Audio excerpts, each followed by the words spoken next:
என்னுடைய பெயர் மா புகழேந்தி.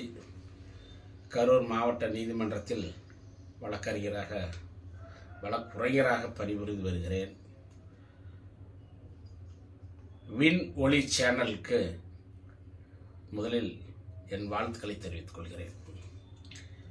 வின் ஒளி சேனல் அதனுடைய பொறுப்பாளர் நண்பர் கவிஞர் ப. நலமுத்து அவர்கள் நீண்ட நெடிய நாட்களாக எனக்கு தெரியும். அவர் ஒரு சிறந்த கதாசிரியர், சிறந்த கவிஞரும் கூட.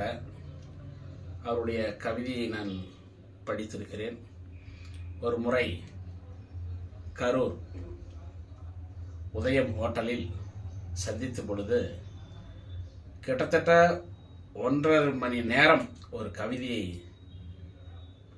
பேசினார்.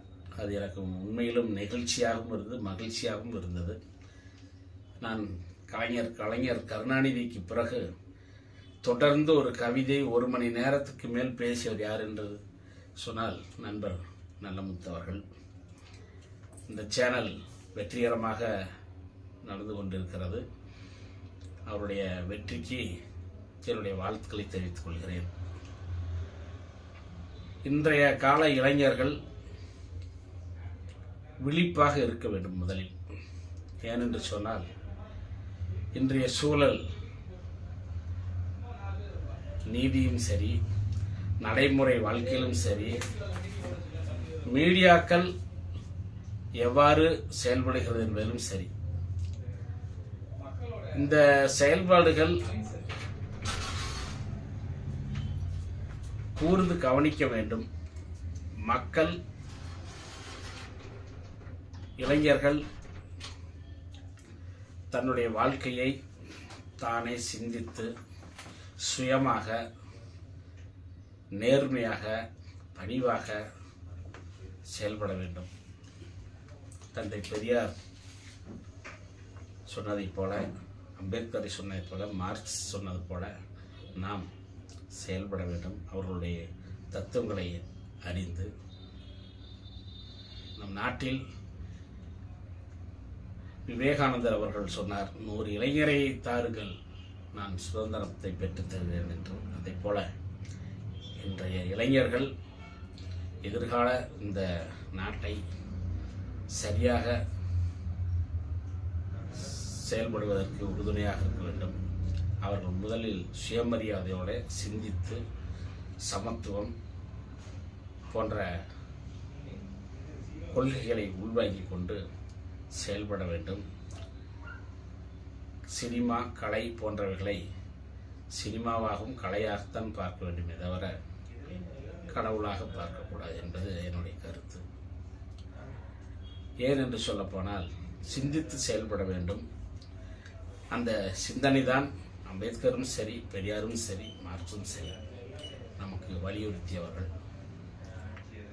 அதன் அடிப்படையில் இளைஞர்கள் செயல்பட்டால் நமது நாடு முன்னேற்றம் அடையும் என்பதில் எந்த விதமான மாற்று கருத்தும் இல்லை. ஆகவே இளைஞர்கள் கவனமாக, கவனத்தை சிதறவிடாமல் சிந்தித்து செயல்பட வேண்டும் என்று உங்களிடம் வேண்டி கேட்டுக்கொள்கிறேன். நிறைய புத்தகங்களை வாசியுங்கள், புத்தகங்களை படியுங்கள். ஏனென்றால் இன்றைய சூழலில் இந்த விஞ்ஞானத்தில் புத்தகம் படிப்பது, புத்தகம் வாசிப்பது மிக குறைவாகவே இருக்கிறது. ஒரு செய்தியை சொல்லி நிறைவு செய்யலாம் என்றிருக்கிறேன். பகத்சிங்